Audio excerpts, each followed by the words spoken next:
Have you ever seen a smile hide a secret so dark it could kill? It was a bright summer evening when the Carter family gathered under golden lights for the most awaited wedding in their small English town.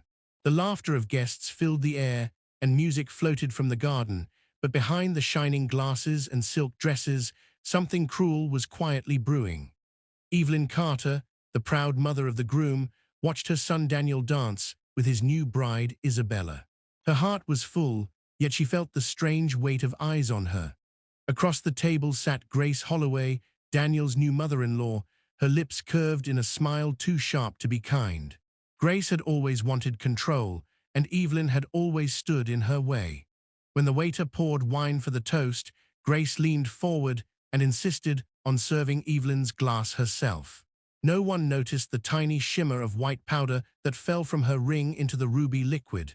The music paused, the glasses lifted, and Daniel raised his voice, "To new beginnings." The crowd echoed him, and Evelyn smiled proudly at her son. She took a sip that burned deeper than wine ever should. Within moments, her smile faded, her breath shortened, and the garden lights seemed to blur around her. Gasps filled the air as she stumbled, clutching her chest, the glass shattering at her feet. Grace rushed forward with feigned concern, her voice trembling with false fear. "Oh no, someone call for help," she cried, though her eyes never showed panic, only satisfaction. The guests whispered, the bride wept, and Daniel froze in disbelief as his mother collapsed before him. In that single moment of chaos and sorrow, the Carter family's joy turned to horror. But what no one knew yet was that this was only the beginning, and the truth about Grace's poison would unravel in ways no one could imagine. If this story touched your heart and you want to uncover what happened next, don't just scroll. Subscribe now, because the truth that follows will break you. The following morning dawned quiet and heavy. The air inside the house felt different, thick, as if it carried whispers of something unspoken. Eleanor prepared breakfast while Grace, still tired from the previous night's emotional storm, sat at the table with a forced smile. Henry was busy reading the newspaper, oblivious to the tension between the two women he loved most. Eleanor's eyes were calm, too calm, the kind that hides storms beneath their surface. She placed a cup of tea before Grace, her hands steady, her smile warm. "Try this blend, dear," she said softly. "It's soothing, made it especially for you." Grace, wanting to mend the distance, took the cup gratefully. The first sip was bitter, but she forced a smile. "Thank you, Mother," she said, not noticing the faint flicker of satisfaction in Eleanor's eyes. As moments passed, Grace's laughter faded. A strange weakness crept through her body. The cup slipped from her trembling hands, shattering on the floor. Henry rushed to her side, panic flooding his face. Eleanor's voice was steady, too steady. "Maybe it's just exhaustion," she murmured. "She's been under a lot of stress." But Grace's breathing grew shallow, her hands turned cold. Henry's voice cracked. "Call a doctor, please." Eleanor stood still for a moment, then reached for the phone with deliberate slowness. In that moment, she whispered under her breath, "You should have stayed away, Grace."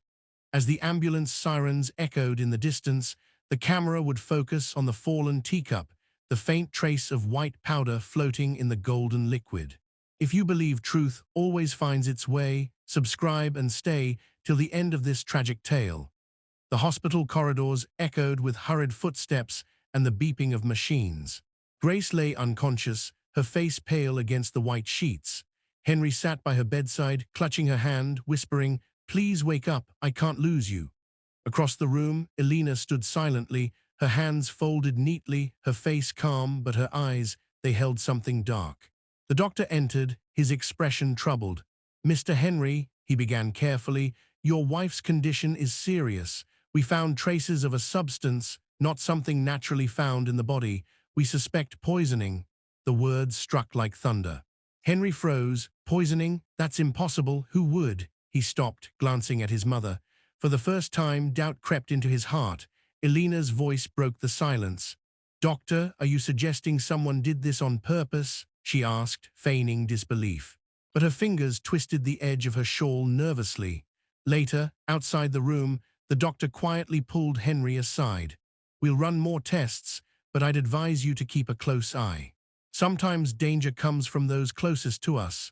That night, Henry sat alone in the waiting room, his mind spinning.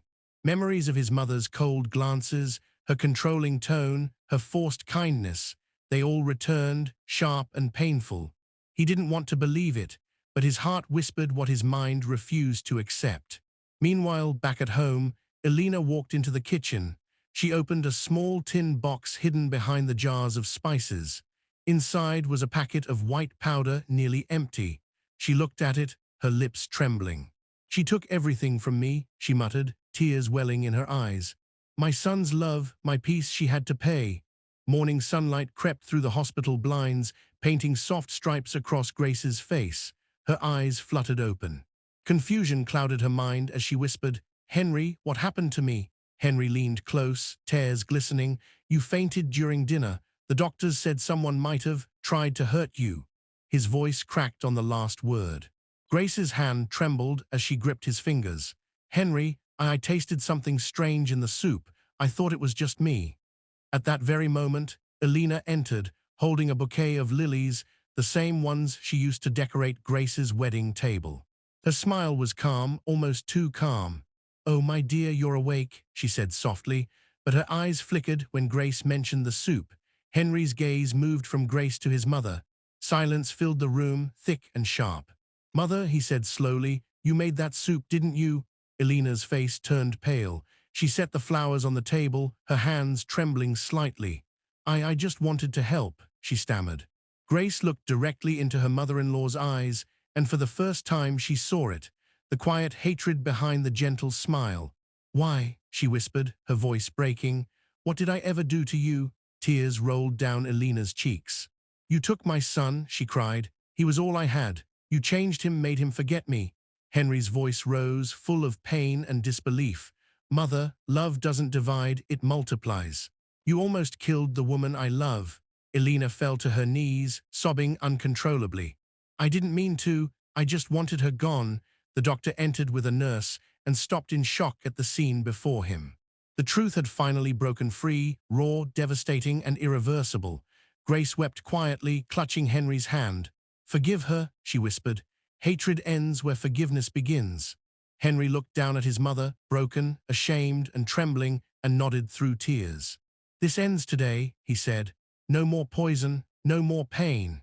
If you believe that forgiveness can heal even the darkest wounds, subscribe. Because stories like this remind us that even after poison, love can still survive.